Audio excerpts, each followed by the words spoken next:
afternoon. Thank you all for joining the Extended Day Ahead Market Working Group 1 meeting for the Supply Commitment and Resource Efficiency Evaluation topic. This is Christina Osborne from ISO Stakeholder Engagement Group. I'll be providing support for the meeting.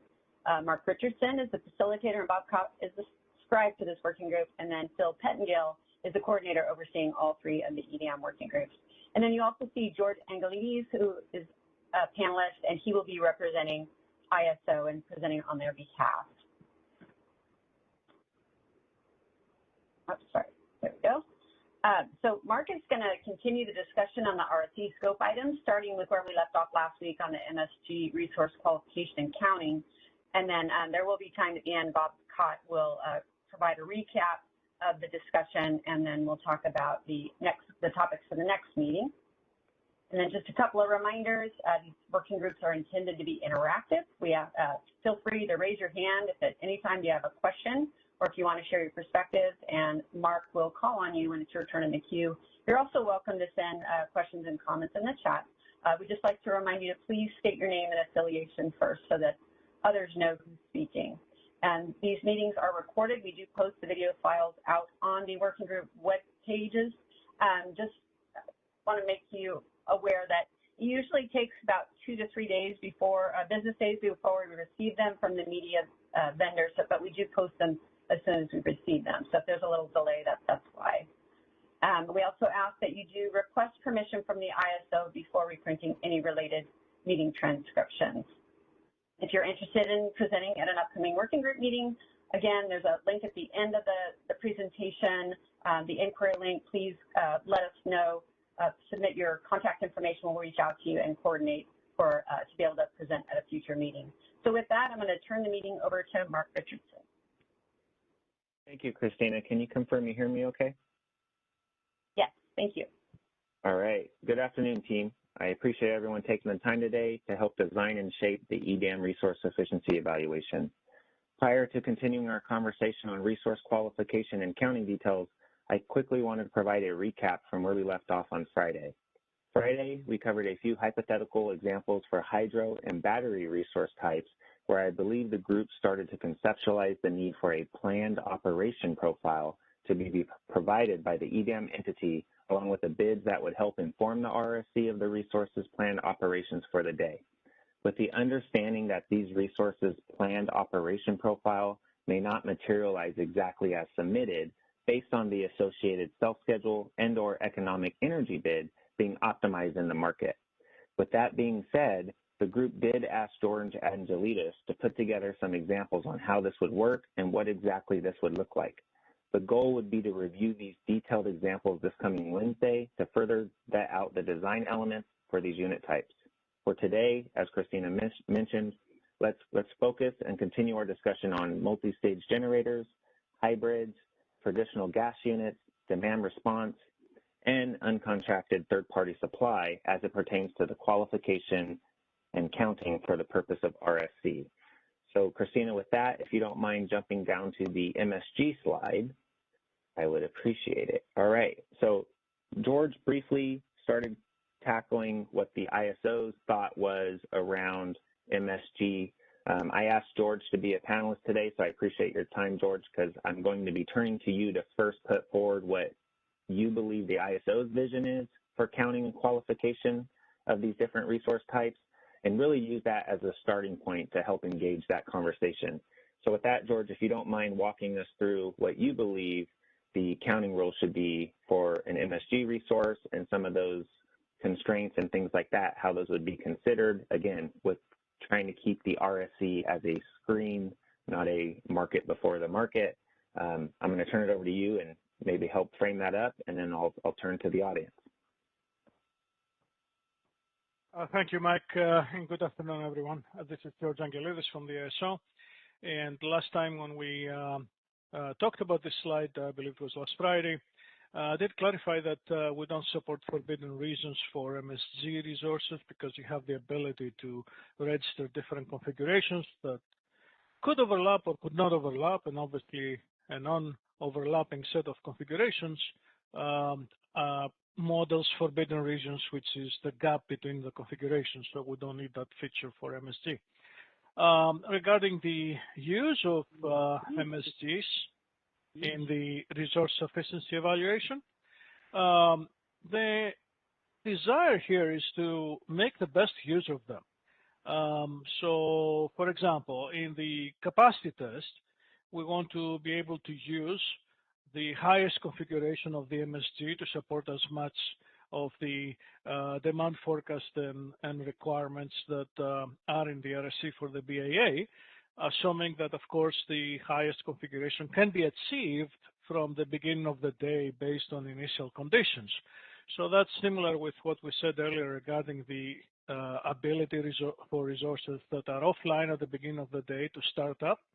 We'll start counting them in the resource efficiency evaluation in the first hour of the day that they can actually start up considering their initial condition, and the same goes here for MSGs. We can consider them in the capacity test at the highest configuration that they can achieve from their initial condition at the beginning of the trading day. So if it is offline at the beginning of the trading day and it's some time to start up in the lower configuration and then progress through transitions to the highest configuration, we will be using this resource in the resource efficiency evaluation, the capacity test specifically to at the highest configuration it can achieve in any given hour that we're performing the test for.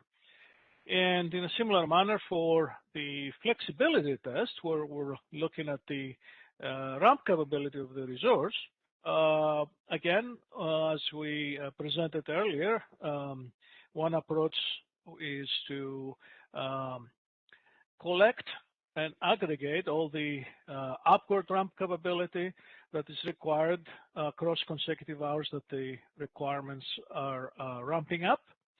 And for that, we're counting all the upward ramp capability of all resources if they start from the lowest point. So for MSGs, that will be the lowest configuration, and counting for transition times along the way to try to hit those requirements in successive hours where they increase. And in a similar manner for the downward requirements, we can assume that these resources are at the highest configuration at the highest point of the requirements, and then we're looking at the ramp capability downward now from that point during the consecutive hours that the requirements ramp down.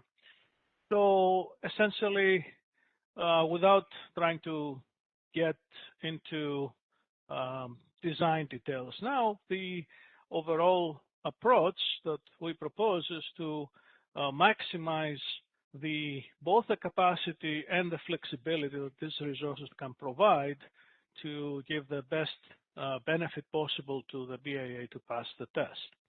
And it's not an unreasonable assumption because these resources, based on their bits, they will be optimized during the day. So it is reasonable to assume that if there is a need, either in capacity or in flexibility, the market will optimize around that need and will position the resources appropriately during the day. So for the purpose of the test, we can assume that they're positioned in the best possible way to pass the test. So I'm going to stop here and see if there are any questions on this proposal from us for these resources.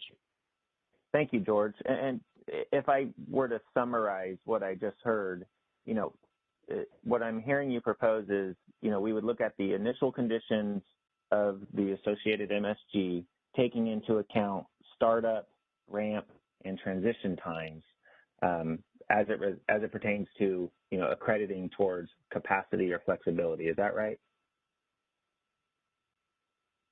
That is correct. Okay.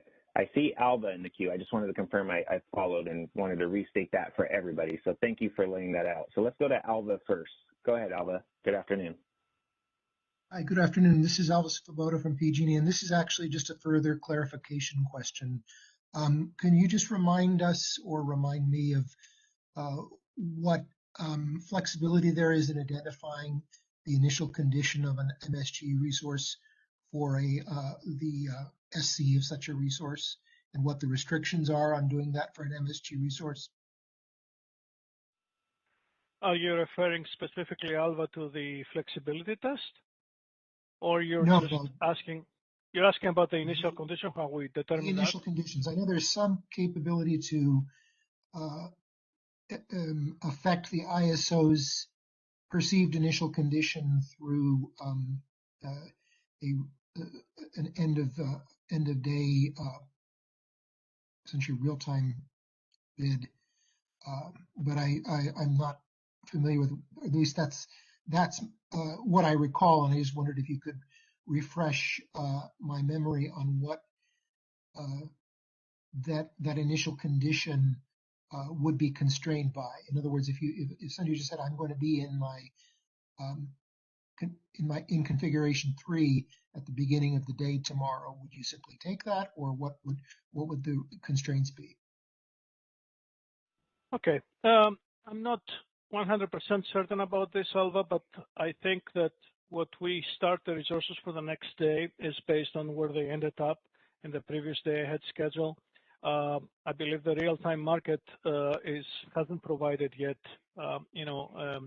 a good solution, but I will call on Michael Martin here if he can provide more details on this from the operations. Michael, if you wouldn't mind raising your hand, I can get the operator to open you up. Michelle, we're looking for a Michael Martin. Michael, there's a little hand icon above the chat window. Click on that. Yes, I will be looking for Michael Martin. No problem.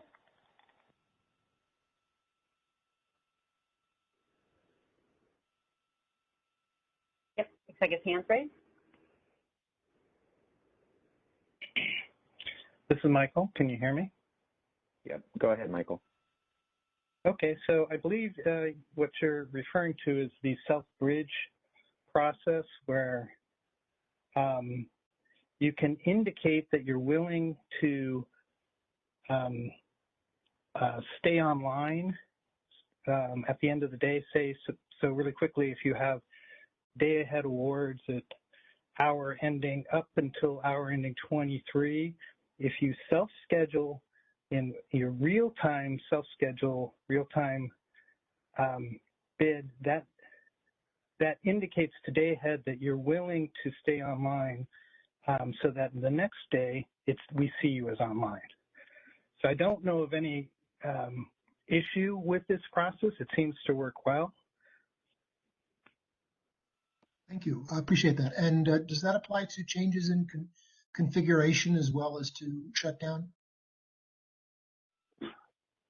So today it allows you to basically in its lowest config or the configuration that you're in, you would continue to self-schedule again so we see you online. So that way you are more competitive that next day because we don't have to start you up and do all the startup cost. Okay, thank you. Appreciate the information. All right, thank you, Alva. Thank you, George and Michael. I saw Michelle Quito's hand come up first. Go ahead, Michelle. Yeah, just a quick question. Does this capacity have to be tied to RA, or is it just whatever is made available by the scheduling coordinator? Like, let's say, for example, PG&E has a 300 megawatt gas resource, but only 150 is shown on its RA plan. Do we still count the 300 megawatts? My understanding from, go ahead, George. Thank you, Mark. So the resource sufficiency evaluation is using bids. Strictly speaking, it doesn't even look for RA status because this is handled by Cyber before the bids are submitted from Cyber to the market. And Cyber has rules that they enforce the RA must offer obligation for those resources that have it, which means that they must bid in the day-ahead market, speaking specifically here. So then the bids for this RA capacity are already available for the resource sufficiency evaluation, but any other bid that is submitted is also counted on. So essentially the resource sufficiency evaluation and the market that comes afterwards will see all the bids that are submitted, and these bids do cover RA capacity under the must offer obligation already. Does this answer your question? Right. So I think so. So any non-RA capacity still gets counted in the EDAM resource efficiency if it's in our BAA. Is that right? Yes, because it will have bids, and all the bids are used in the resource efficiency evaluation. Okay, thank you very much. Thank you, Michelle. And just so the audience is aware, Michelle is from the CPUC. All right, I see Paul Wood in the queue. Hopefully your headset is good to go today, Paul. Go ahead. Hey, Mark, thanks. Paul Wood, Pacific Core. Curious how you envision managing gas nominations in the 24-hour period, recognizing they don't line up. Yep. So that gas question, Paul, I have a slide for conventional gas units, and that's exactly what we're going to get into. So I'm going to ask that you hold that question, and I'll come back to you to frame up that question when we get to that slide. Great question, though. Okay, thanks, Mark. Thank you. All right. Is there any other questions, thoughts, or other alternative approaches on, MSG qualification and counting rules? Again, George laid out considering, based on the initial condition, startup, ramp, and the associated transition time to get up into a different level config. So let me pause there, see maybe if the Southwest entities, Northwest entities, or California would like to weigh in. Or did we reach common consensus on how to count and qualify an MSG?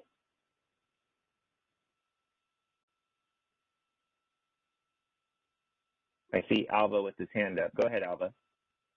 Yeah, sorry, this is Alva Svoboda at PG&E. I just want to get clear. It sounded to me like George was suggesting there would be a profile of the MSG resource.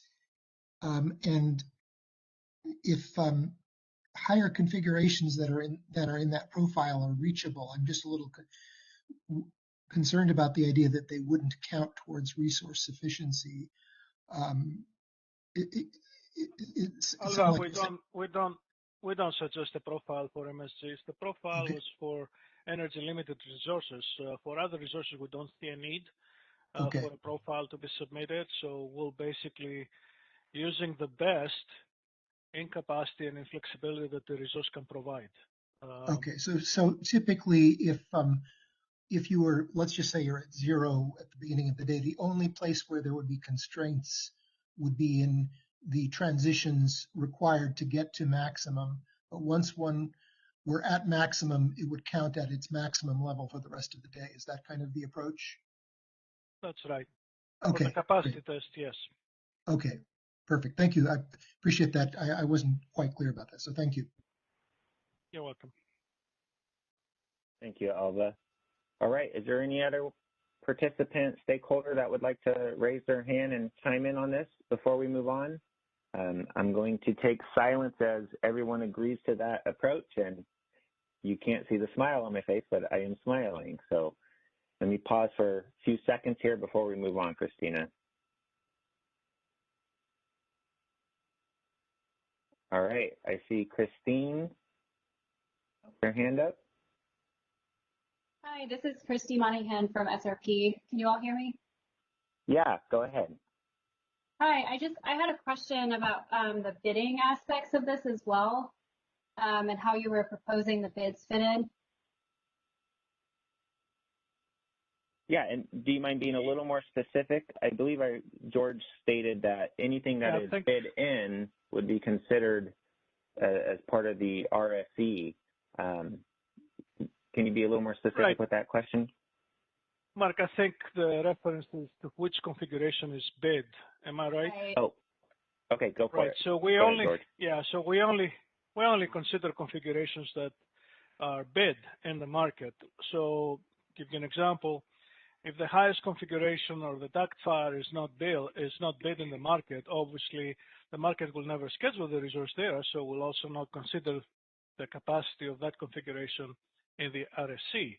Now, I have to clarify something here that we do have some rules, some bidding rules, that specifically for MSG, bids for configurations, they have to be submitted to to join the configurations together. So for example, if you really need to go from configuration 1 to configuration 2 and then to configuration 3, if that path is required, and you submit bids only for configuration 1 and only for configuration 3, and you don't submit bids for configuration 2, Cyber inserts bids for configuration 2 so that you have connectivity between the configurations on an MSG, so that it's possible to go all the way to 3 and back to 1 from 3. However, if connectivity is not required, for example, you bid only configuration 1 and configuration 2, and you don't bid configuration 3, then obviously configuration 3 is not seen as available. So both the market and the RSC will only consider configurations 1 or 2 for which there are bids for. Okay, thank you. So just one, I guess, clarifying question too is, at a higher level, I guess this is just supposing or presupposing that we have bids are being required for the test, and the test is set up such that the bids are required for the test and not decoupled from maybe the bids being submitted after the test prior to the IFM run.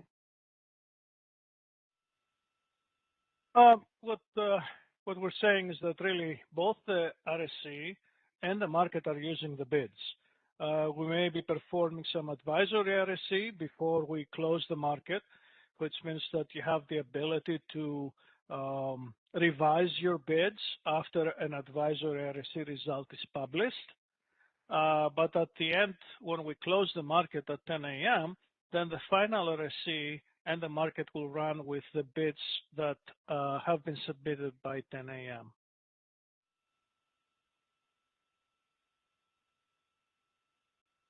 Oh, looks like Christine. Oh, there you go. You're unmuted now. Go ahead, Christine. Okay. Yeah, thank you.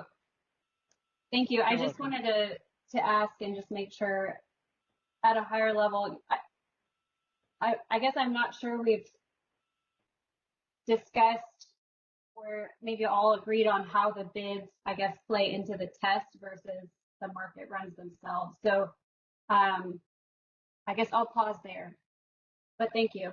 Yeah, maybe if you can look at a presentation I made, I don't know, it was a few weeks ago, maybe 1 or 2 weeks ago, and it should be posted, that has some proposal on how the capacity and the flexibility test will be potentially performed.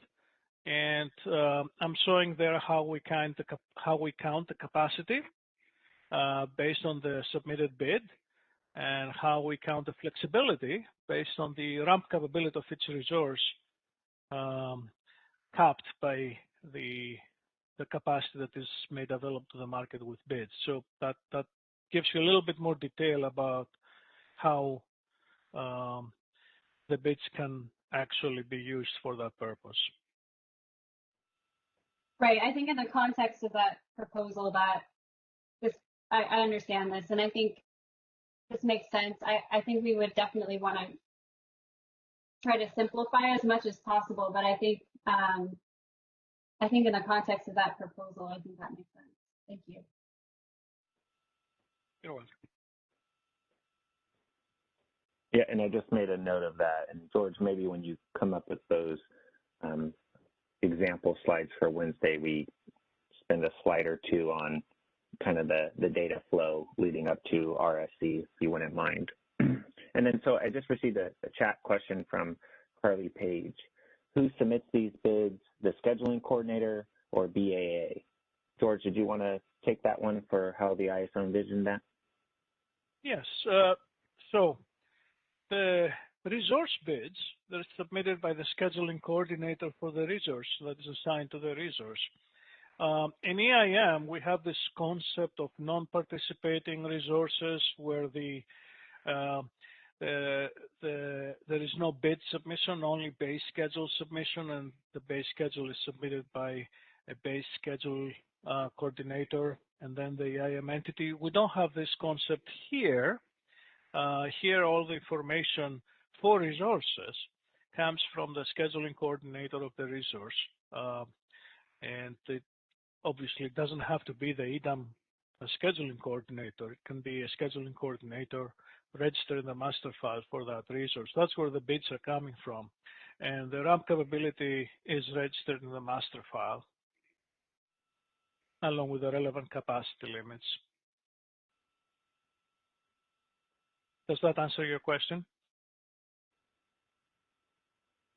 It was a chat question, and Carly just confirmed it did. So thank you, George. Oh, okay. Thanks.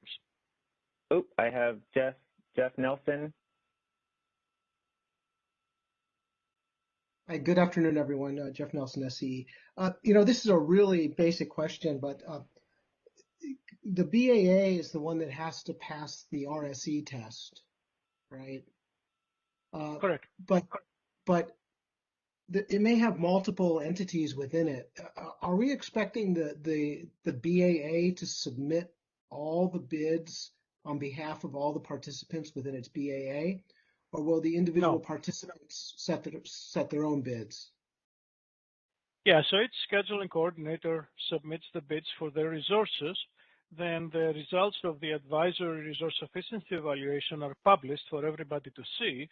So this allows for a reaction time for every scheduling coordinator to coordinate potentially among themselves so that the BAA can pass the test. Now, in this discussion here, we didn't discuss details about what potential coordination can happen. I think it's maybe not directly relevant to the design and the purpose of the EDAM. I think this is probably something that each BAA has to potentially pursue and come up with some mechanism or some plan on how they can respond to the advisory RSC with the goal of passing it. But we didn't really discuss any specifics. If there are ideas out there, we will welcome them to hear them. So earlier we talked about sort of an on-demand test. Is that test run by the BAA or is it run by the SCs? So this test, since the test is for the BAA, we envision that it will be available to EDAM entities to perform it on demand to get an advisory status of whether the BAA, their BAA, passes or fails the test and by how much it fails so that they can take some action. Now, as I said, we haven't discussed what this action might be, and we would like to leave that to its EDAM entity to position themselves and develop their business processes as they see fit. Okay, so the BAA is responsible for the test, but the BAA is not responsible for submitting all the bids of its participants.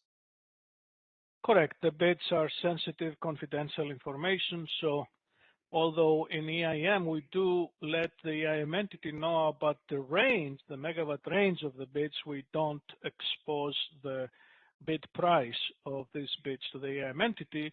We'll probably end up doing the same thing here so that the EDAM entity would know what capacity is made available to the market, but obviously they will not be aware or they won't have visibility to the bid prices because these are confidential. Okay, it's just raising the the challenging issue of how will the BAA get people together to make sure they pass the test and what sort of information the BAA is going to need to do that and to identify if there's I'll just say a participant that is not carrying their fair share. Okay, we'll talk about that later. Okay, thank you. Sure. Yeah, and Jeff, we do have a item later on that also touches on this, and maybe we'll have George further qualify and clarify, to the extent we have 10 SCs that reside within one BAA and they're all submitting bids, what is the ISO's thoughts on which SCs are we allowing those resource bids to get credit towards the RSE for that associated EDAM BAA? So we'll definitely dive in a little bit more on that. Christy, I saw your hand was still up. I don't know if you had a further comment or if you accidentally left it up. I will wait to see if you're going to. Oh, we just unmuted your line, so go ahead. I left it up. I'll take it down. Thank you. Okay, thank you. All right, I see we have Kathleen Colbert. Hi, great. Thanks. This is Kathleen Colbert from Vistra. I just wanted to flag something based on the conversations that we're having about who's responsible. If the input that you're using is the bids, that's one thing. As a scheduling coordinator, I would say, even with, I'll use inside CISO BAA as an SC for a couple different kinds of resources. I hear you proposing to use the bids from our resources that fit, let's say, this MSG categorization. But I also heard you say separately that you would want for the use of limited resources, we talked about hydro, we talked about batteries last week, that you would want a separate submission of a profile, which is different than the bids. And as an SC, I would just flag that we're not supportive of us having a new requirement to submit profiles for our assets other than our bids. So, Kathleen, this is the new market, and of course there are new features, and of course there's going to be new requirements. Now, you won't have to submit a profile, but then I don't know how we're going to count that resource in the resource sufficiency evaluation. As you know, we ran into this issue of energy limited resources that we cannot simply take the capacity.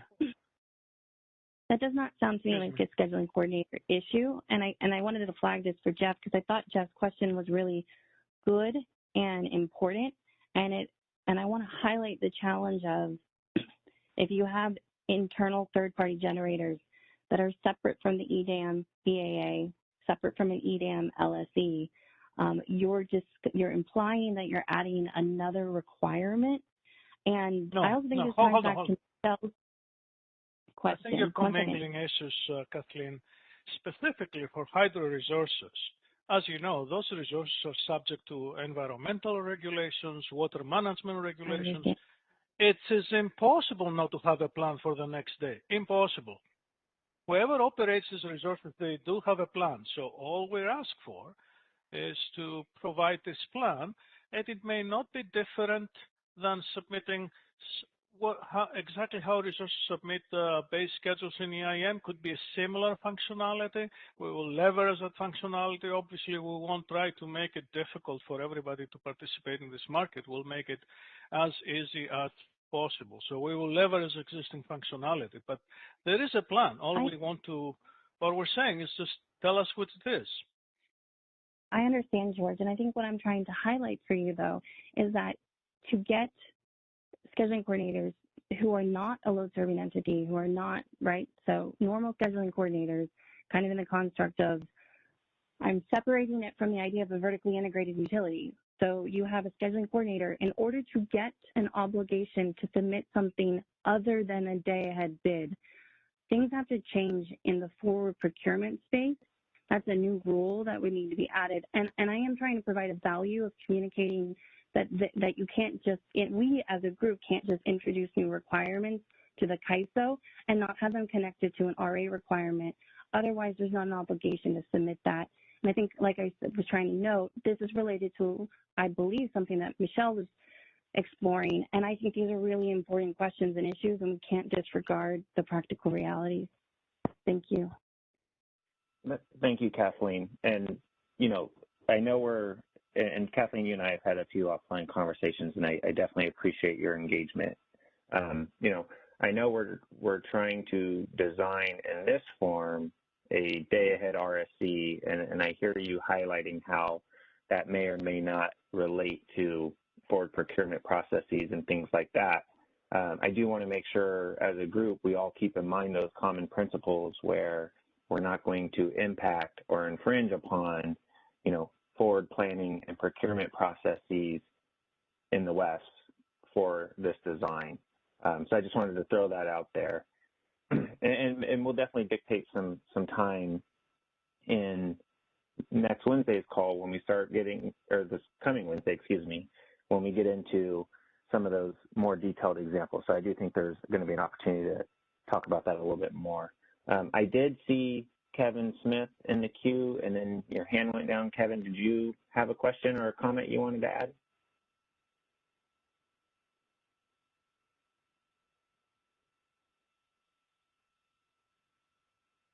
Oh, there he is. Go ahead, Kevin. I just raised my hand to say no, because I guess there's no way to unmute me. So no, I actually had a response to Jeff earlier, but I think we just need to move on. So I'll raise it if needed later. Thank you. All right, perfect. Thank you. All right. Well, with no further questions or comments, I appreciate you putting forward the proposal here, George. It sounds like we have common grounds on what that looks like. So for an MSG, that is. So with that, let's go to the next slide and tackle the next unit type.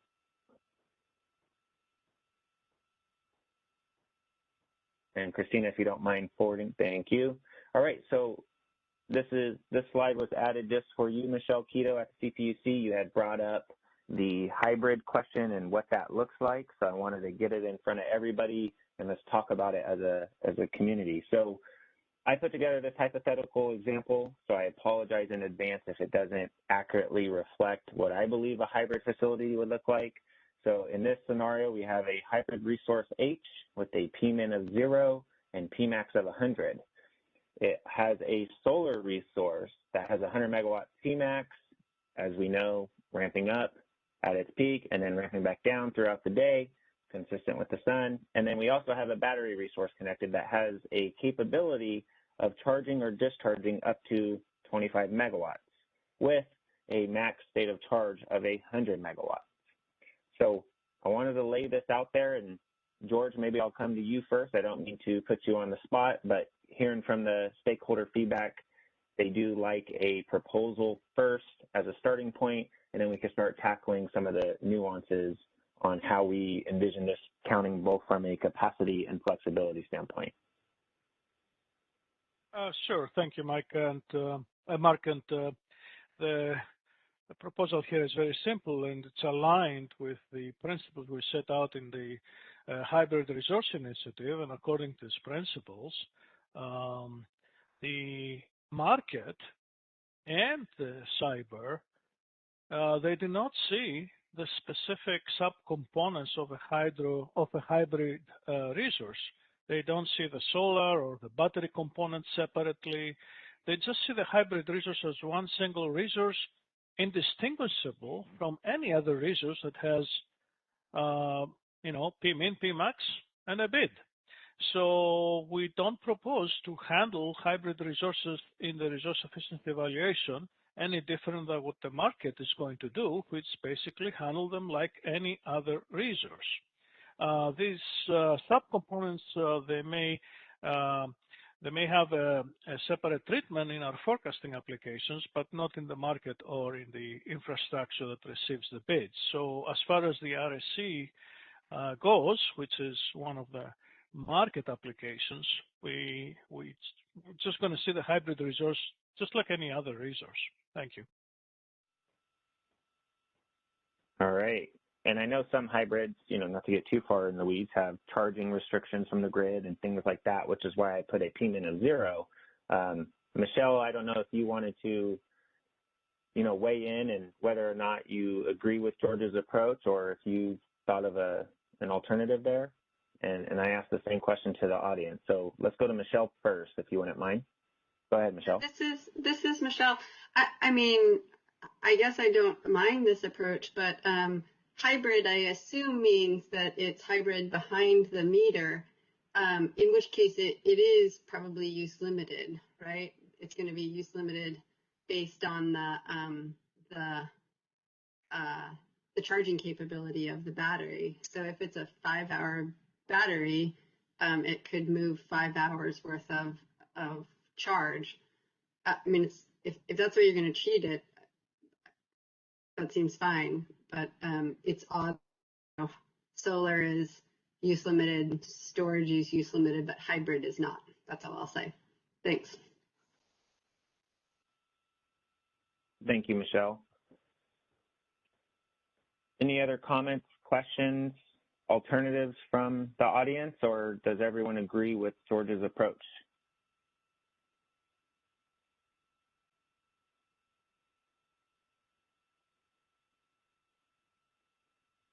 Southwest, Northwest, California entities? All right. I see Mariana. Hi, my name is Mariana Rosamola. I'm with 8 Minute Solar Energy. Can you all hear me? Yep, go ahead. Thank you. So my understanding was that hybrid resources can also register as NGRs, in which case they're also able to submit a beginning of day state of charge. So I'm just wondering, in that case, whether the state of charge is being taken into account and if that affects the counting or the optimization at all. So George, correct me if I'm wrong. Yeah. If I heard from the Friday's call, if registered as an NGR, it would be similar to what you propose for batteries, and therefore the ISO would be looking for that operation profile for, purposes of counting towards the RSC. Is that correct? Partially. We have various NGR types. So that is the case for the LESR type. So if the type of NGR is limited energy storage resource, for which we observe the state of charge, we only do that for the LESR types, then yes, we would expect, based on our discussion last Friday, the submission of an operational profile, an hourly operation profile across the day, which essentially will capture the capabilities of the LESR to have a feasible operational profile based on its SOC limitation. And then we'll use that profile in the RSC. Does that answer your question? Yes, it does. Thank you very much. Perfect. Thank you. All right. Well, I believe we've reached common consensus on this item as well. So MSG and hybrid, I think we have a path forward, at least as a group. So thank you, everyone. All right. So this goes back to a question we had earlier around, gas limitations and what that would look like for a traditional gas generator and how that would be managed. So in this hypothetical example, we have a conventional gas resource, G, with 100 megawatt Pmax and 1 daily start. So given the above resource can operate at Pmax for the full day, what makes sense from an accounting standpoint to credit this resource towards RSC? Does the single daily start characteristic limit how this resource is counted? George, did you want to opine on this first, and then we'll turn it to the audience and then start getting into some of the fuel limitation discussion? Yes, that's actually simple. Assuming we want to have a simple RSC, always this is the driver, right? A simple screen. So we won't be performing any optimization in the RSC to observe intertemporal constraints like, the daily start here or minimum up, minimum downtime. We will simply assume, for the benefit of the RSC goal, that a resource is online through the entire day for which they have submitted bids. So we won't be observing the fact that it's a daily start. We won't see it coming off. Now, it's possible that the bids have a gap. You have morning bids and afternoon bids, and there is a gap in between which the market will actually shut down the resource if it can meet its intertemporal constraints, since there are no bids. But in the RSC, we won't be looking for that. We will assume that the bid submission that comes from the scheduling coordinator is reflecting a feasible potential operation for the resource. So if you have 1 daily start, please don't submit bids in the morning and the afternoon with a gap.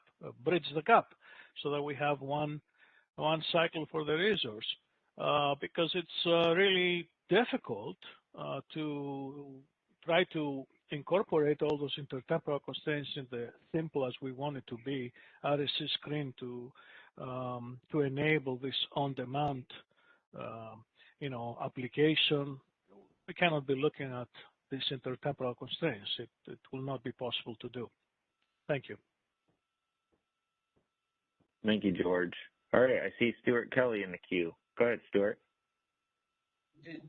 Just quick follow-up on that. So essentially, given what you said, George, you're not limiting it to one daily start. You conceivably can have two, but you need the entity to respect the intertemporal constraints. So you could have bids in the morning, shut the resource down, and make sure it can start back up in the afternoon and have those bids. So implicitly, you're not restricting it to one daily start, correct? Yes, but in this case, Stuart, it's really simple. If you have one daily start, it's reasonable to assume that once the resource is starting, it's going to stay on. And for the purpose of the RSC, we want to maximize the benefit that you can get out of any resource. As I said earlier, we'll calculate when is the earliest hour in the trading day that the resource can start based on initial condition and startup time. And then for the remainder hours of the day, we'll assume that the resource is online, and hopefully it will have bids to use in the RSC. Otherwise, without bids, we won't use it, but we won't look into these intertemporal constraints to take them into account in the RSC calculations. I don't know how to do that without running an optimization. No, understood. I just need to think of it from a peak and resource. Thanks. You're welcome. All right. Paul, did you want to raise your hand and frame up your gas-related question? Paul Wood from Pacificorp? Or did George's explanation and proposal make sense? Go ahead. Yeah. Thanks, Mark. I guess I'm still trying to understand in this simple example where you have a Pmax of 100. Will you optimize the gas for the day based on the BA's bids? What does it mean optimize the gas for the day? Because we minimize cost based on the bids submitted. We don't have an objective function that does anything with the gas consumption of the resource, unless you're referring to the gas nomograms that we have in the ISO market today, South California, specifically that they limit the aggregate energy that is generated over a set of gas resources based on constraints that reflect the availability of gas for the group of these resources. So I'm not sure exactly what you're referring to here. Could you clarify? Yeah, I'm just thinking either in the Northwest or Southwest, somebody has a gas unit with a Pmax of 100, and they're thinking about tomorrow, recognizing the day, the hours don't line up with power, right? It's not it's a 24-hour period as opposed to next day. In addition, you have to, as the gas, a gas unit I own, I somehow have to anticipate or figure out how much gas I want to nominate for that resource for tomorrow. And then I have to make sure that I stay within a bandwidth for that transportation. Okay.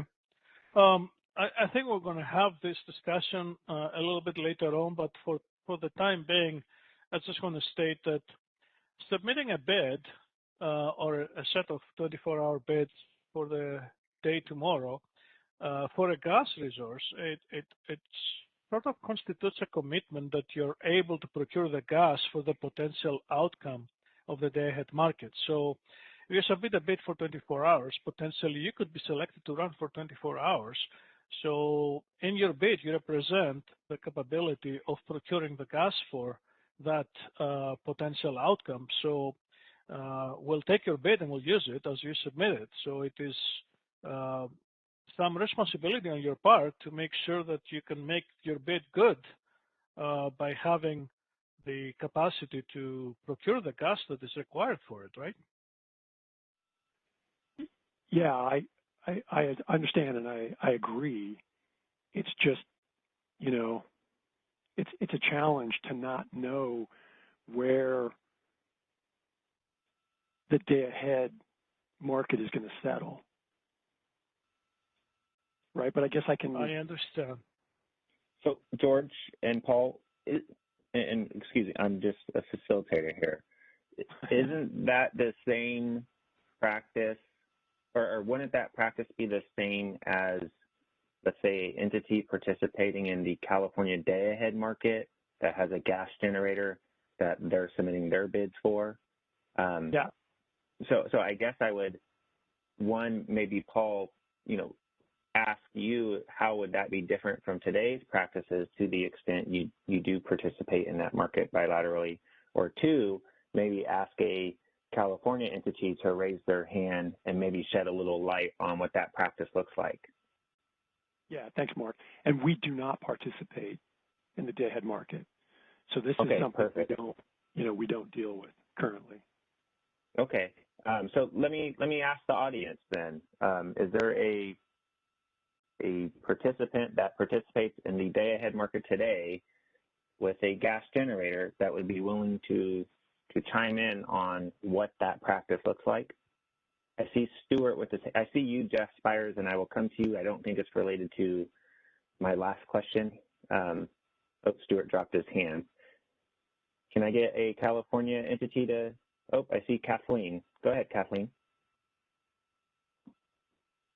Kathleen Colbert from Distra. I will be very high level, but just to try to help and move this along.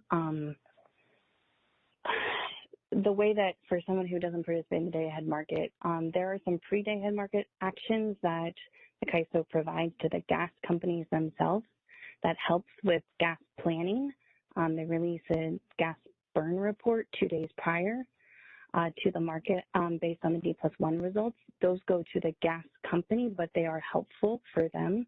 The CAISO also enforces a gas burn constraint in the day-ahead market if the gas company identifies with the CAISO there are concerns with operations. Think operational flow orders, just like you were, or risks of emergency flow orders have been identified, and the CAISO can actually enforce that in the day-ahead market in order to help for that. But I think more responsive to exactly your concern, there are some things that you can do going into the day-ahead market. But I would say that for a large part of what at least the CAISO assumes is that your day-ahead awards are published around 1 p.m. Pacific, and at that time, an entity turns around and looks to the gas nomination cycle, submits a nomination request. In the later intraday cycle, you can get it in the evening nomination cycle after the day-ahead market, and then once real-time dispatches return to the intraday nomination cycles. But the easiest and best recommendation I would think of this as you're going to go and get that nomination after you see your day-ahead awards, which I believe is what George was trying to provide some clarity on. That's all fairly general, but it should be helpful. Thank you, Kathleen. I appreciate you chiming in. And Paul, I hope that helped. And there's some comments going back and forth in the chat, so I will let those who are participating to read those chat comments. Paul, did you want to respond to that, or hopefully that clarifies, and then I'll move on to Jeff? I mean, I guess I guess my only comment is that we find the intraday gas market pretty thin. So I don't, at this point today, I find it difficult to think at 1:30 when the awards are published, that's when we're going to go out and trade next day gas. That I just, the gas market doesn't, at least from where I stand, I don't see that.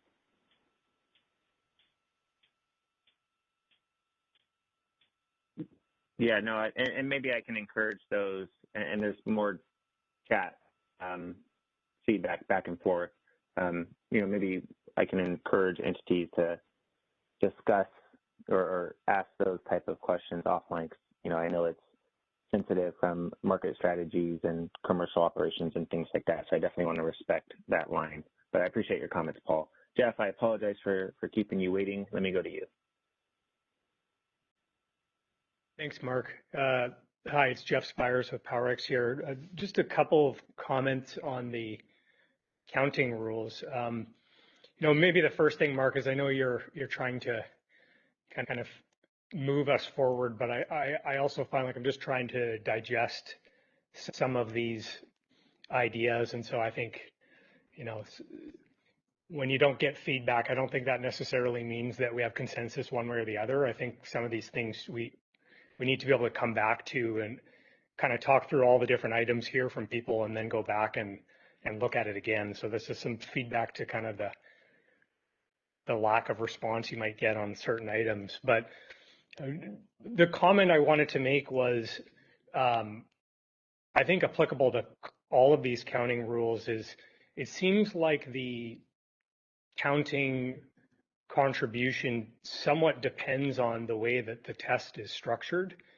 For example, when last week on Wednesday, when we were talking about the concept of the 24-hour plan, part of the rationale for that was I think it helps to address this issue around how do you manage a certain number of starts or some other limitation within the day, because the structure of the test would be that you would be laying out your portfolio of resources over that 24-hour period in such a way that was feasible. And so if you had a resource you could only start once, you would sort of fill in the hours in which you would run it to meet your obligations for that day. And that wouldn't be the feasible or wouldn't be the binding operation that you're committed to, obviously, and you would expect that the market would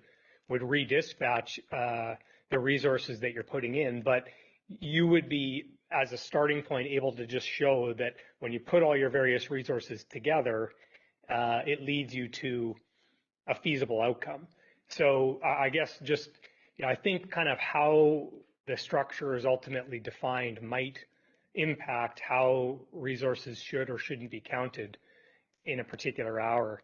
So that was one comment. And then the other comment I wanted to make was just also kind of higher level to say, it seems like we should be working towards a higher level principle on the contributions, that basically we would expect the resources that we're showing are realistic, or that if you're showing a certain quantity in the test, that's consistent with what the resource would be capable of producing. And I think a higher level principle like that is important, because then it also gives us a way to, if we're developing these rules and it doesn't seem like it makes sense as you start putting in all these different pieces together, can we take a step back and say, well, does it seem appropriate or not?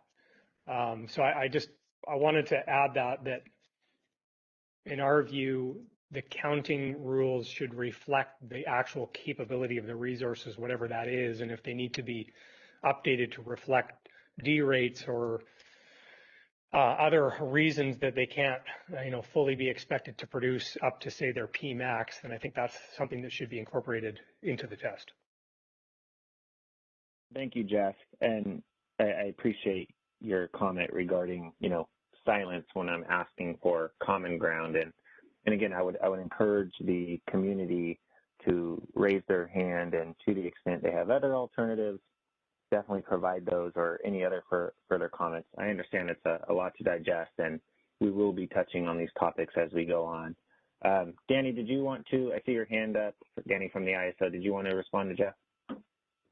Yeah, thanks, Mark. So I think you're right, Jeff, that we would want to be able to reflect any derates or any outages or anything that happens. But I guess to put you on the spot a little bit, like, are there any of the counting, or the different resource type counting that we've kind of run through with the concept of having an energy use profile and then bids that are slightly decoupled but also validated against each other?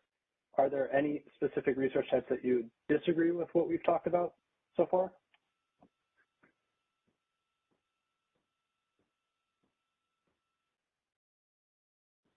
Operator, if you wouldn't mind unmuting Jeff. Sorry about that, Danny. I had already put down my hand.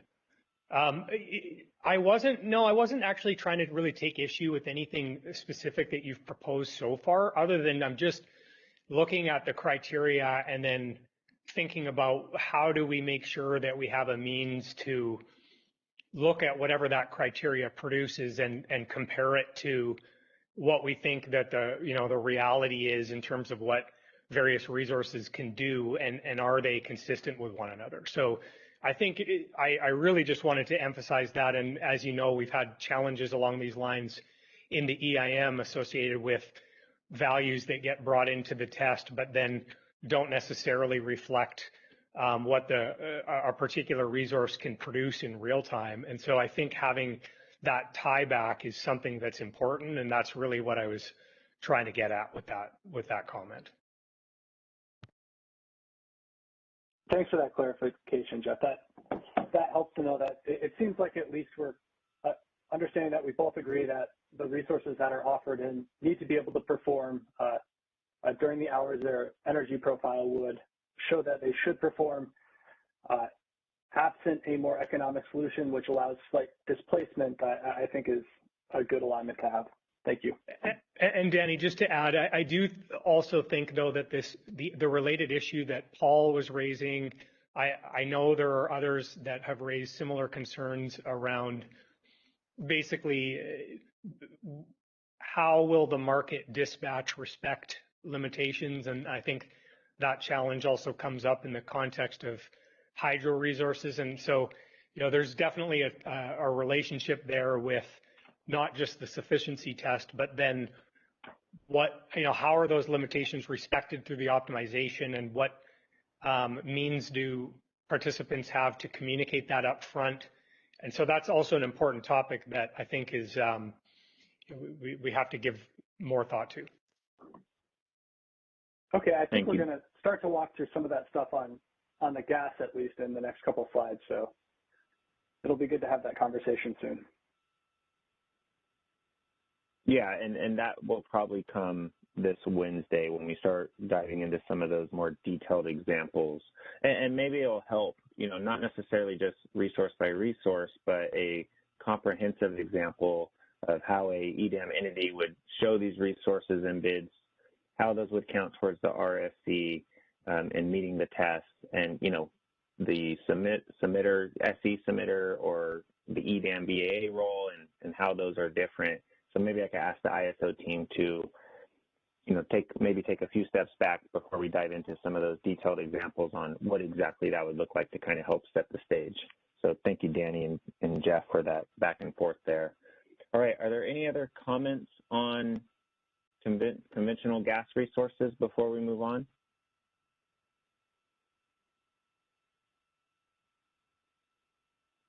All right, moving on. Thank you.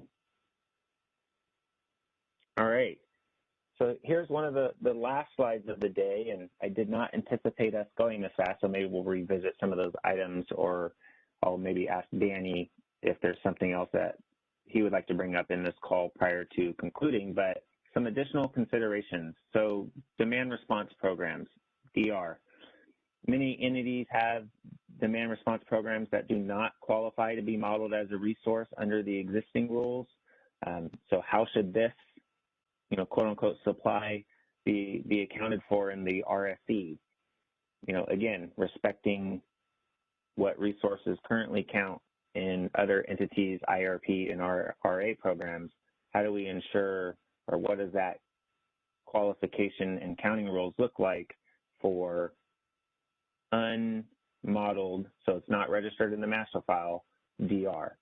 And I want to pause there, and maybe before I hear from George or Danny on this, see if there's, I know the Southwest has quite a bit of DR programs, see if they're willing to chime in and maybe provide some thoughts here on what they believe the DR would look like and how that would be accounted, and then we'll go from there.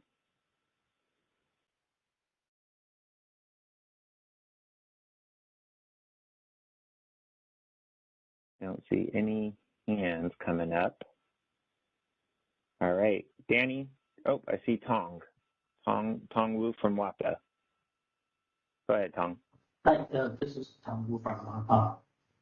I think something like the inter-IC trade would really help if in a VA or EDAM entity there are multiple different parties. Basically, they need to meet their own requirements, although finally the ISO would look at the VA as the entity that needs to meet the VA's requirement or EDAM entity's requirement. But these individual entities within the VA actually needs to meet their own requirement. That coordination can be complicated if the ISO has a mechanism that allow people to trade among themselves and settle through the ISO. That would certainly be helpful. Like ISO has the inter-asset trade of ancillary services obligations. It's a trade of obligation. Give the obligation away. So a load serving entity can give the obligation to a supplier. So the supplier can show on behalf of the load serving entity. So ISO needs to have some bookkeeping and see who is showing for who, but then settle for it. I think that would be convenient. So Tong, I don't believe that was that in response to DR accounting or? Well, uncontracted third-party supply. Okay, let's hold on that, and I don't know if George or Danny wanted to respond to that first, but I would like to focus currently on DR. Oh, okay. I'm sorry. That's okay. Yeah. All right, Danny, did you want to? I don't see your hand up. I don't know if you wanted to weigh in on that or hold until we get some. Oh, there he goes. Go ahead, Danny. I think Tong's question was more relating to how Kaiser can model the interactions within each BAA as almost a sub-BAA or sub-entity concept. We did create a new sub-entity functionality in the EIM that I think is going live next spring. That doesn't even allow for sub-BAA modeling. I think at least for EIM Go Live, our expectation would be that the EDAM Go Live, our expectation would be that the EDAM entities are managing their own BAA and that the supply plans for that BAA would match what the expected obligations are. Thank you, Danny. All right, can I get someone to weigh in? I see Kevin Smith, hopefully weighing in for demand response. Go ahead, Kevin. No, I'm going to pass. I'm not going to talk about that. I was going to go back, Kevin Smith for Bank, I was going to go back to this issue because this is what Jeff had raised earlier. And, for Bank, we have 5 LSCs, entities, and each entity is going to be responsible, but that is going to be addressed at the business practice level within the footprint. And so, I don't want to conflate all these things and create more confusion. I think each EDAM entity is going to need to have a plan, and they're going to have to deal with that within their footprint. And so, we would expect each LSE to meet these obligations, but we do support the concept of demand response, just like we would in EIM as being a component of RSE. Thank you, Kevin.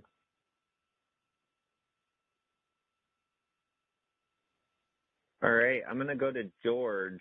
And George, I don't mean to put you on the spot, but how do you envision the ISO taking into account this non-modeled DR that may be out there in existing EDAM entities?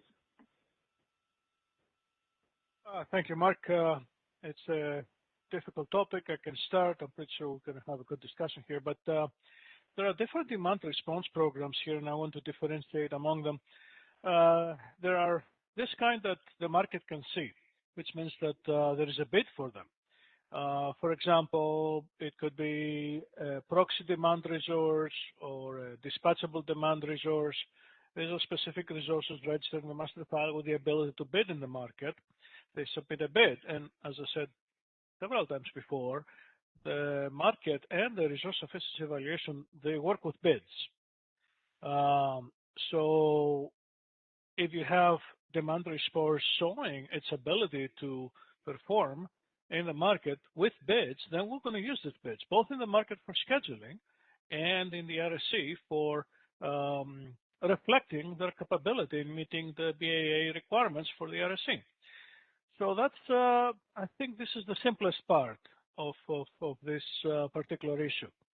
Now, there are demand response programs that, even though they have a bid, that bid cannot be used by the market. It's conditional on certain conditions, and I'm referring to, for example, to the reliability demand response programs.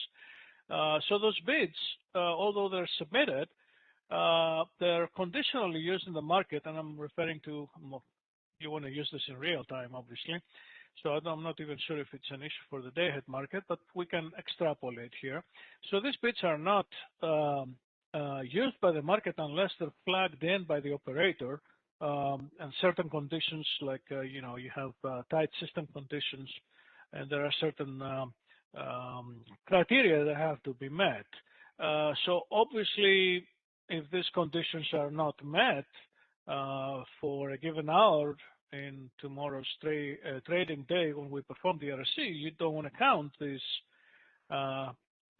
reliability demand response bids because they're not going to be used by the market. You only want to count what's going to be used by the market. So that's another issue, another type of DR on how it can be used for the RSC. And then there is yet another type that I think your sub-bullet here alludes to, that there is demand response that the market is not even aware, it doesn't even see. There are no bids for it. The programs that can be called by utilities under certain conditions, so the market doesn't even see this. And if we don't see it, I'm not even sure how we can count them in the resource sufficiency evaluation, whether it is appropriate to count them if, again, their dispatch in real time is conditional on certain conditions. How do we know the conditions are met? So this is a very difficult question to answer. We need more information and more discussion with all the participants here to reach some consensus. So I just want to open it up for discussion, and maybe Danny has some more thoughts on this. Thanks, George. No, I fully agree with what you said, and we're looking for feedback and if there's any consensus among potential EDAM participants of what type of load management programs that are not part of the ISO model that would not be dispatched would be appropriate to consider and possibly reduce requirements for passing the EDAM RSC. Thank you, Danny and George. I see Kathy Anderson's hand up. Kathy? Hi, yeah, Kathy Anderson from Idaho Power. So, you know, demand response and its ability to be identified in the market and accounted towards, you know, resource efficiency is going to be pretty important for Idaho Power. We have programs that are approved by our PUC to be used, and they could account for, in the summertime, potentially up to 10% of our load. And so, you know, I'm not going to go procure an additional 10% of energy to serve this load that I can actually implement demand response on. So whether we show it as some kind of resource that isn't necessarily attached to a bid in the market, or a reduction in the load, or however it's dealt with, it's going to have to be dealt with so that I'm not oversupplying, and I'm able to utilize the programs that my PUC has approved. So I don't know technically how we're going to do it, and I'm happy to talk offline about Idaho Power specific programs, but it's going to be pretty important that these are accounted for in some way. Thank you, Kathy. I appreciate your comments there. And, you know, are there others that have, I'm sure there are, but I would like to hear from others that have similar DR programs that, aren't modeled in the ISO system, and to the extent you feel those do need to be accounted for, if you have any proposals or thoughts on how that might be. I do see Kathleen's hand up, so let me go to Kathleen. Hi, thanks, Kathleen Colbert. I just had a quick question for Danny. Can you please refresh my memory? I know that the resource efficiency evaluation project that we have been working on, I believe phase 1, includes a proposal for, or included a component for demand response. Can you refresh our memories on what that direction is? Sure, Kathleen. Thanks for raising this issue. Yeah, the phase 1 EIM RSC would allow EIM participants to make adjustments to their forecast that is used in the RSC that reflect their expected usage of demand response during those stress system conditions. I think the nuance here that we're trying to get alignment on is that same type of forecast adjustment appropriate in a day-ahead time frame rather than the more near real-time time frame when you actually know that you're likely to call in those programs.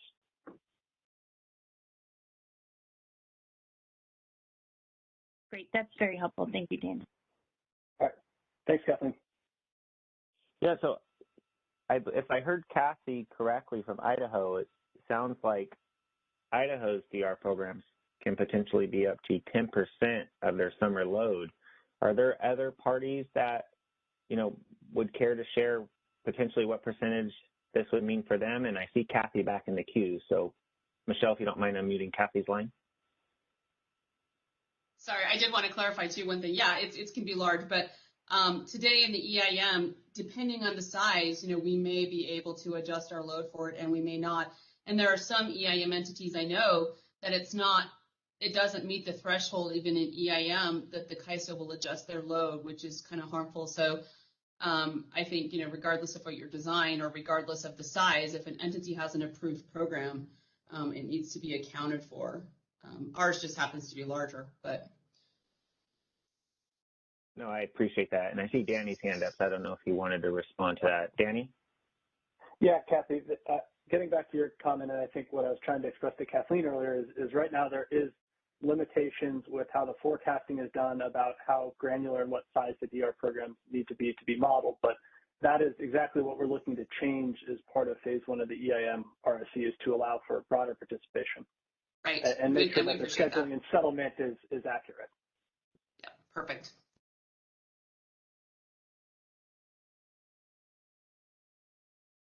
All right. Maybe I'll pause on this DR topic and give others time to think about that for those who, let me check hands here. Oh, I do see a few hands. I'm sorry, I had to scroll down. Let me go to Kevin Smith. Go ahead, Kevin. Hey, Kevin Smith with Bank. I just didn't want Kathy to be out there on her own on this.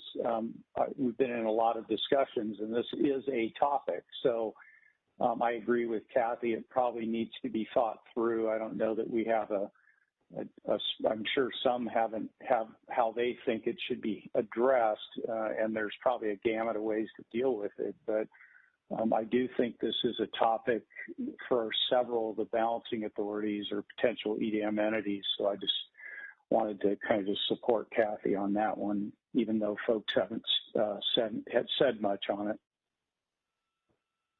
Thank you, Kevin. And I see Ryan from Portland. Ryan? Yeah, Mark, can you hear me? Yeah, go ahead. I'm just going to echo the same points that Kevin and Kathy raised. We have quite a bit of comments submitted on demand response in the context of EIM. I don't think that's changed. I don't know that we have a ready proposal for you in this context, but I can talk back internally with my team to see if we can kind of flesh something out in terms of comments for the work group to consider, but I don't have anything right now. Thank you, Ryan. And I think this kind of echoes something Jeff brought up earlier regarding silence. No, so, Kathy, Kevin, Ryan, I'd be happy to reach out to the three of you outside of this working group to see if we can, as a team, come together with a proposal and then maybe have one of you bring that back to this forum. So I appreciate that. Stuart Kelly. Yeah, thanks, Mark. Yeah, just wonder though if this is better to be put into the day ahead as a resource rather than an adjustment to the load forecast. I wonder if that's a useful starting point, because there may be certain characteristics associated with some of these programs that are not all at one time, just depending on the demand response. So I just wonder if they should be separated out, which is slightly different to the approach that's getting taken at real time. Just a thought.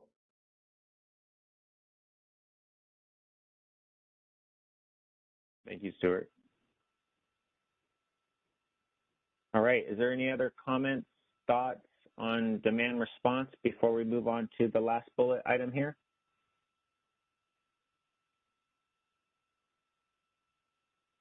I see Danny back in the queue. Go ahead, Danny.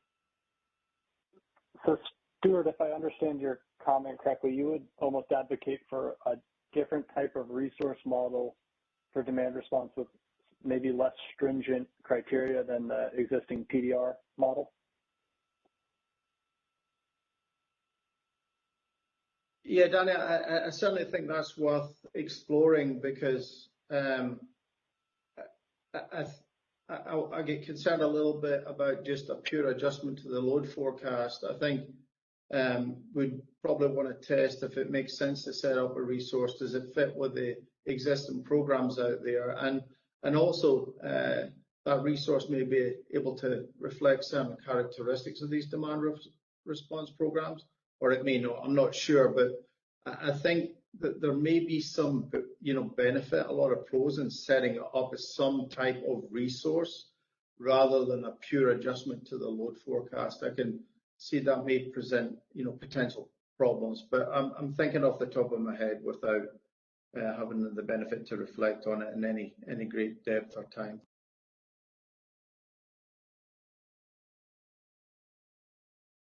Yeah, Stuart, I think that's something that we'll give some thought to. I think that's to the extent that there's a way to model this even slightly inaccurately, it probably is preferable. Thanks. All right. Thank you both. All right, so let's move on to uncontracted third-party supply, and this gets back to a little bit of a previous conversation George was having in a previous slide. So the question to the audience: how should uncontracted third-party supply offered into the market be considered for purposes of RSC? Danny, I don't know if there was something more you wanted to add here from a context standpoint prior to opening it up to everyone. Thanks, Mark. Yeah, our thought here is just there is the potential for third-party supply to be existing within a BAA who's participating in EDAM, and to the extent that supply doesn't have a forward contract to be shown as part of that EDAM BAA's supply plan, and they participate in the model or in the market as a participating resource, how should that supply be counted in context of the RSE? Should anybody benefit from it? Should the benefit be globalized? I think that's what we were looking to hear feedback on. Thank you, Danny. I see Michelle in the queue. Hi, this is Michelle Keto from the CPUC. I'm confused because in my conversation with George, I thought he clarified that all bids would be counted.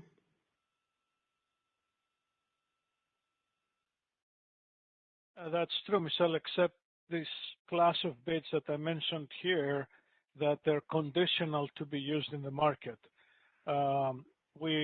We already have this kind of bids in EIM.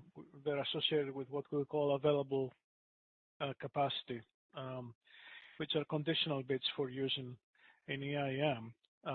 And we also have conditional bids also in the ISO, those reliability demand response programs.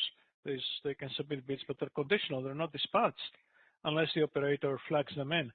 So yes, other than that, we count all the bids.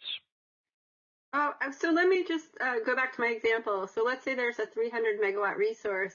150 megawatts is under RA contract, the additional 150 bids in.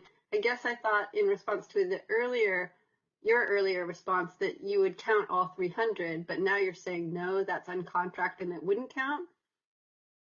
And I thought you guys didn't I didn't think you guys were interested in the contracts and you didn't want to go look at the contracts of different facilities. So I'm confused. Maybe there's a misunderstanding.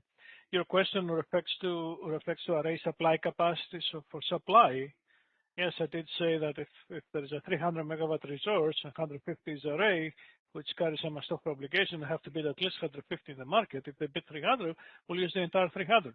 But here the discussion is about demand response.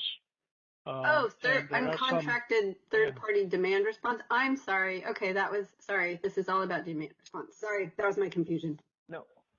So okay, maybe I'm confused too. Yeah, George, this is a uncontracted third-party generator. Think of it as I'm going to air quote, third-party participating resource sitting out there that's submitting a bid. Is there a mechanism, or does the ISO envision a mechanism for these bids to be flagged as being able to count towards an EDAM entity's BAA RSE, or how does that, what does that look like, right? How do those bids get flagged to be allowed to be counted towards an RSE, whereas is there a world where a third-party generator can submit a bid and not be counted towards an EDAM RSE? So I think I know where we're tripping here. So if it's a supply resource, if it submits a bid, we don't see whether this bid is contracted or uncontracted. We see it as participating in the market with a bid. So we're going to use that bid. I think your particular bullet here has to do something with supply that we don't see bid in the market, but it does exist based on some, I want to say contracts, although you say uncontracted, that the BAA may have some supply that can be used to meet their demand, but it's not explicitly bid into the market. I thought that this is the element you want to cover here, and if it's not bid into the market, the question is how does the market and the RSC know how to count it, because we don't see a bid. If that's the issue, then let's discuss about that. George, I think that we were actually thinking about this, going back to Michelle's example, is if you have a 300 megawatt resource and 150 megawatts for the CAISO BAA is under RA contract, obviously that should count toward the CAISO BAA's EDAM RSE. That extra 150 megawatts, to the extent it bids in, would it be appropriate that the CAISO BAA gets to count that 150 megawatts within its RSE plan, being as it wasn't fully contracted?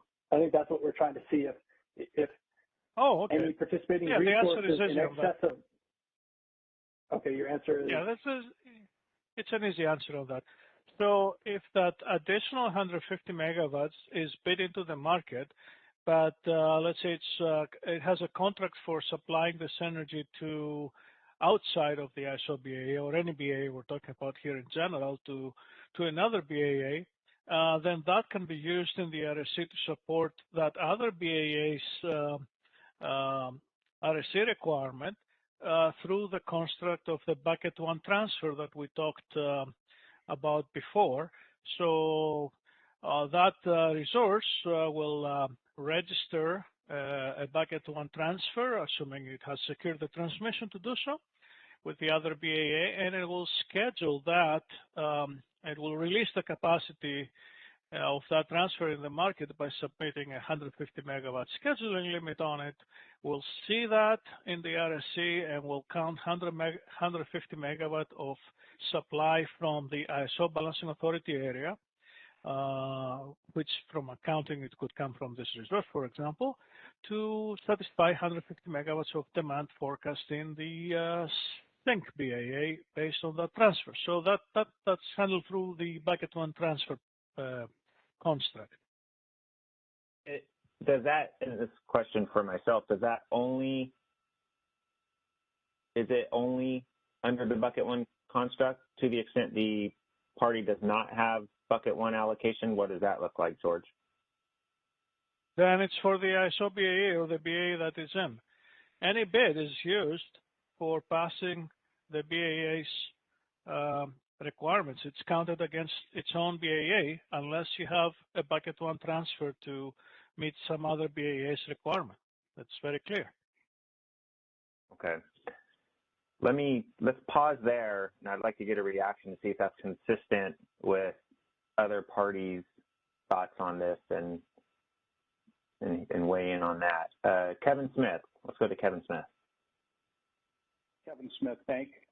So, George, maybe just to tease this out a little bit, and I think I just want to make a distinction. So what we have today is the concept of RA and non-RA, or a supporting resource export. So Bank BA has a contract with a generator in the CAISO, and let's just say it's 500 megawatts, and 200 of that is dedicated to RA. So it has to run at least 200 megawatts of the 500 to support the RSE claimed by the CAISO. And then we have a supported resource non-RA export tied to that. So Bank would self-schedule, actually it'd be an entity SC within Bank, but they would self-schedule 200. That would count towards Bank's RSE, so at least 400 would have to be available for the two BAs to count on that. Now, there's still 100 megawatts, and the entity SC for the generator schedule all 500. So 200 are counted in both RSEs, both BAs.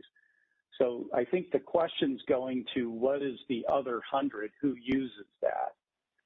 And if it's in the CAISO BA, that extra 100 would be available, I would assume, above and beyond for CAISO, or if it was in the opposite, if it was in Bank, but maybe just clarifying around that.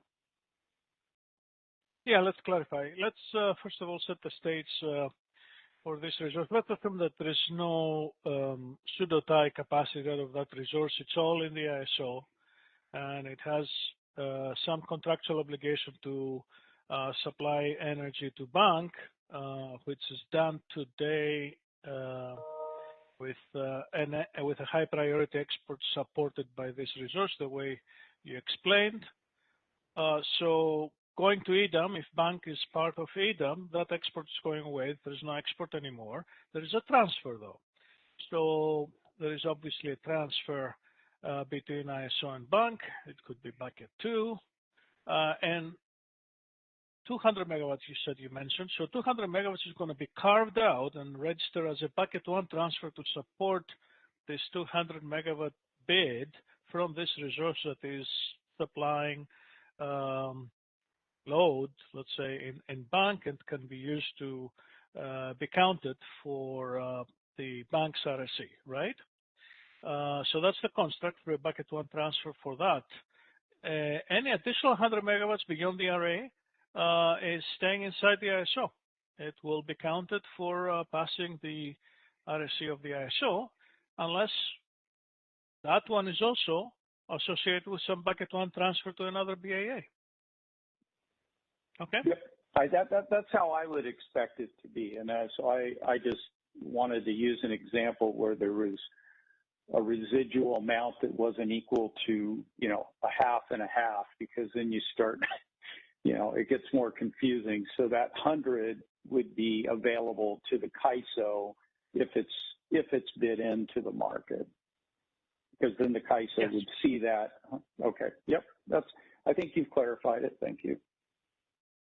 Thank you, Kevin and George. Let me go to Jan.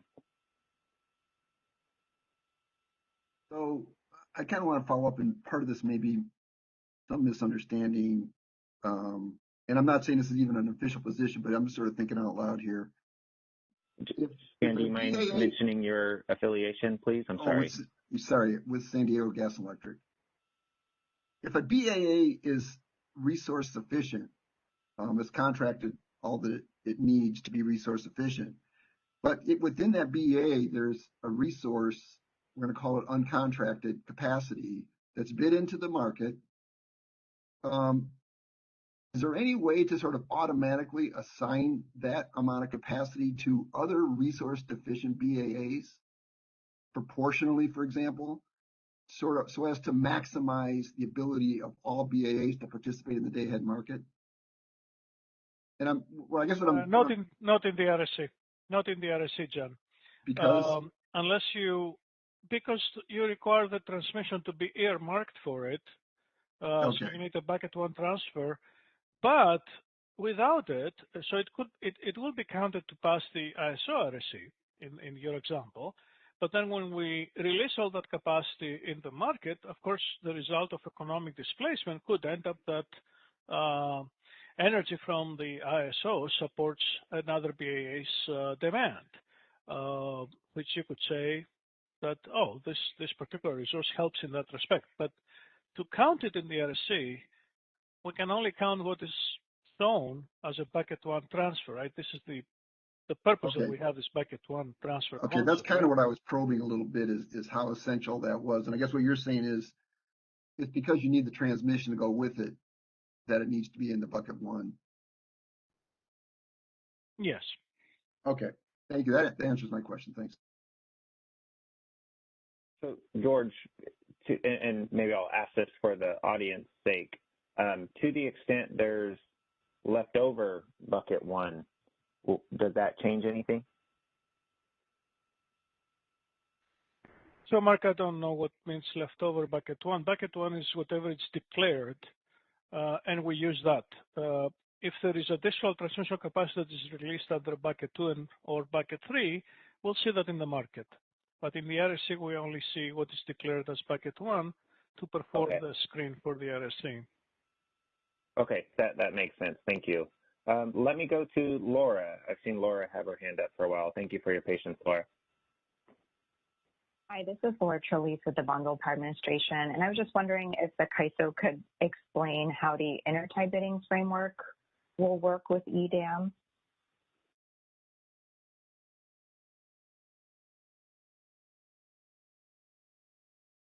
Hi, Laura. This is George, and we have been receiving these questions several times so far in the work group, and we're trying to postpone the discussion for the time being of these very important questions that we'll definitely have to discuss until we first get some consensus on how the bids are used within the EDAM market footprint, and we're spending quite a bit of discussion on how transfers are used between EDAM BAAs and how the resource sufficiency evaluation is executed for each BAA, and we'll eventually get to the point that we have some consensus on this so that we know what happens within the market footprint so that then we can step out and say, okay, so now what happens at the EDAM boundary, how external resources or external BAAs participate to the market footprint. And it's not a simple discussion. It's not a 5-minute discussion. It's going to be a longer discussion that requires its own time and designated resources to participate, both from our part and yours, I'm assuming. So I think it's not the time right now to bring it up, because we'll lose, I believe we're going to lose the momentum that we have to first clear out what happens within the EDAM footprint. If you can allow us to deal with that very important issue next.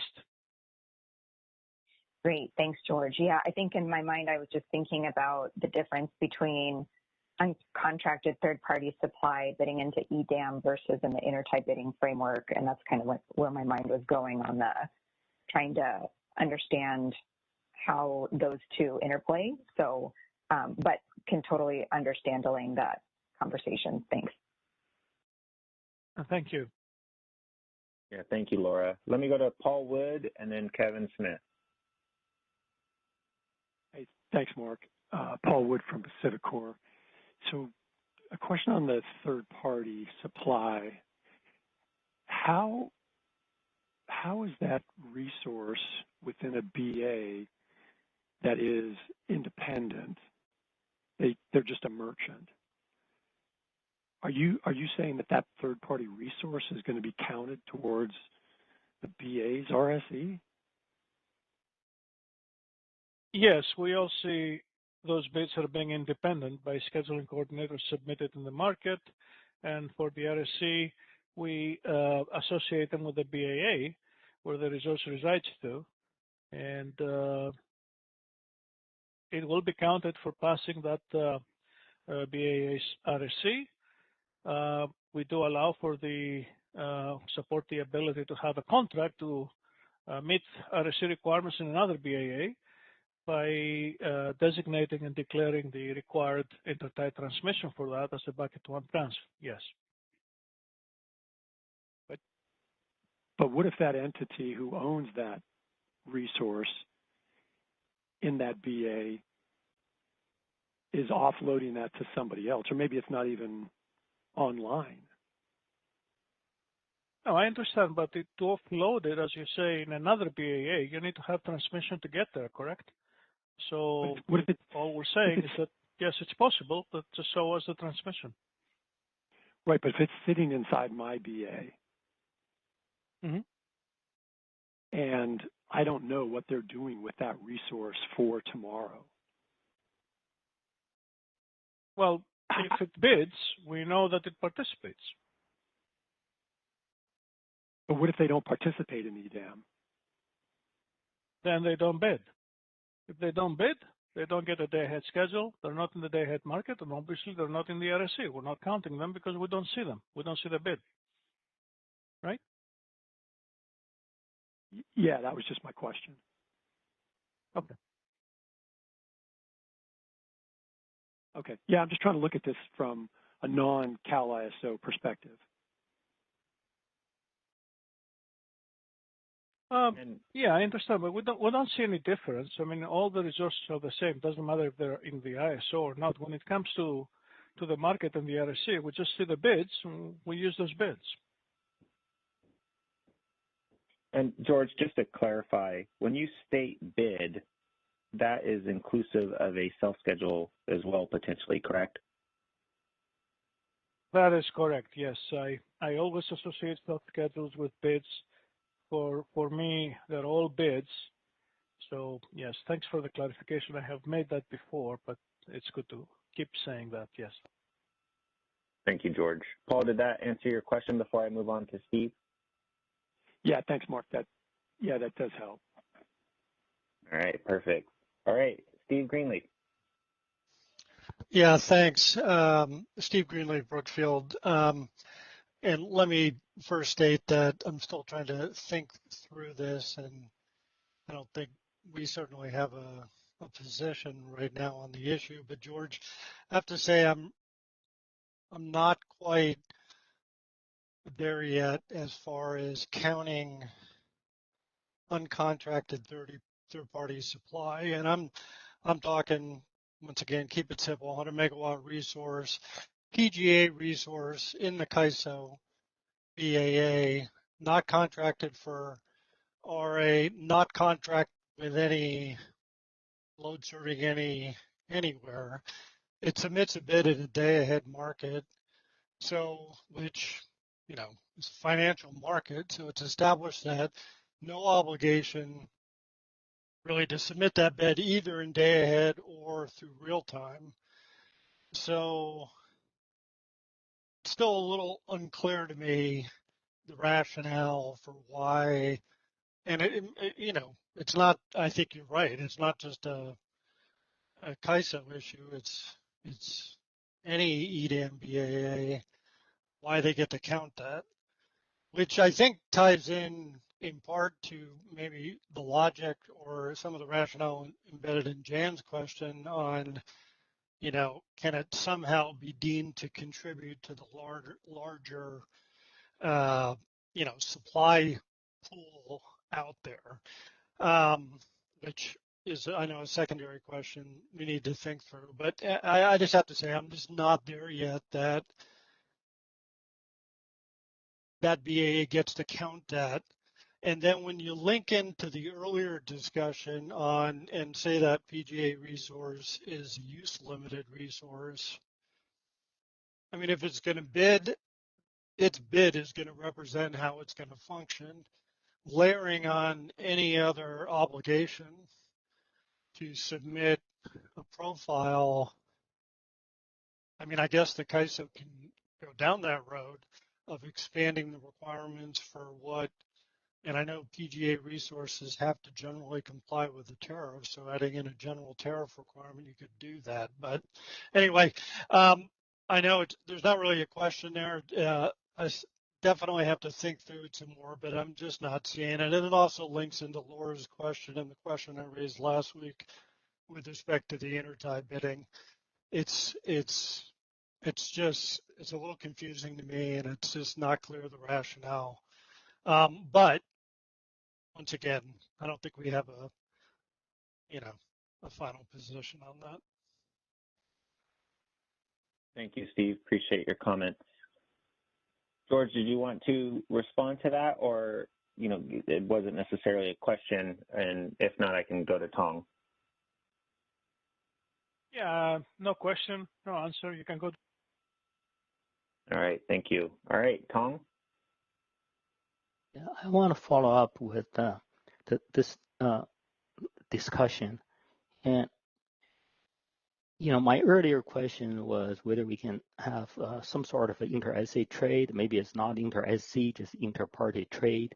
So at that time, I was really not thinking this is a BA to BA transaction, because BA to BA transaction, you need the transmission that will be bucket one. I was really thinking about within a BA, there is a generator, and the generator may bid, but may not bid. If there is no contract, there is no requirement to meet any RSE. For a BA, the BA needs to meet that. So collectively, parties may contract with, reach some kind of agreement with the generator and say, okay, I want you to commit to submit a certain amount of bids so we can all pass the RSE. And then, of course, there's compensation issue. And then there is a cost allocation issue. And all of these can be sorted out within the BA through bilateral contracts. But I just thought that, it would be more efficient if the ISO provides a mechanism so people don't have to do that. That's, I just want to tie my earlier question to this line of discussion. Thank you, Tong. George, Danny from the ISO, would you guys, I see Danny's hand up. Go ahead, Danny. Thanks, Mark. So again, I don't think with EDAM Go Live, we would look to handle sub-BAA trading and how the different LSCs within that BAA are meeting their resource plans. We would leave that to the responsibility of the BAA. That said, recognizing CAISO is also a BAA, I think this will have to be determined how CAISO will do this for the CAISO BAA, but I don't think we'd want to presume to design and impose on other BAAs how they would do this. Okay, thank you. Thank you, Danny. I see Kathleen Colbert with her hand up. Thank you for your patience, Kathleen. Go ahead. Great, thank you. This is Kathleen Colbert from Vistra. I think this is a good time for me to make my request to the CAISO for a future meeting or maybe a document to post on this working group. But I think this discussion here is really highlighting a concern that we have. The concern that we have is that there's some confusion and a lack of clarity on exactly what the goal is of this working group. I think that there are two competing options for a goal. That one is, are we discussing what are the right mechanisms or mechanics to support an EDAM-wide resource adequacy test where we all get comfortable with the assumptions and the method for doing so? Or are we trying to perform a more of an equivalent to what we have today for EIM, a resource efficiency evaluation that's really kind of trying to capture, do we have the liquidity in our bid stack in order to solve the market? And do we have within that bid stack the liquidity that's being shown there has sufficient flexible resources to meet the flexibility needs that are being anticipated on the grid. The latter is a much more market operational focused question, whereas the former is a forward planning problem. And consequently, any positions or suggestions we would have for all these questions that you've been asking today, Mark, would differ based on which one of these we're trying to achieve. So I'd like to make a request for the CAISO, if you can please document somewhere specifically which of these this working group is trying to achieve. I thought I heard the EDAM-wide RA test on Friday when I felt there was consensus in the stakeholder community that I heard from both from the CAISO and the stakeholder side that this is looking to test for resource adequacy across the footprint within each VAA. But I'm hearing some conflations with RSE today. And so I just really encourage the CAISO to be crystal clear so that at our next meeting, we can focus. Thank you, Kathleen. And, you know, as the facilitator for this, my understanding and what path we have forward is a day-ahead resource sufficiency evaluation for EDAM.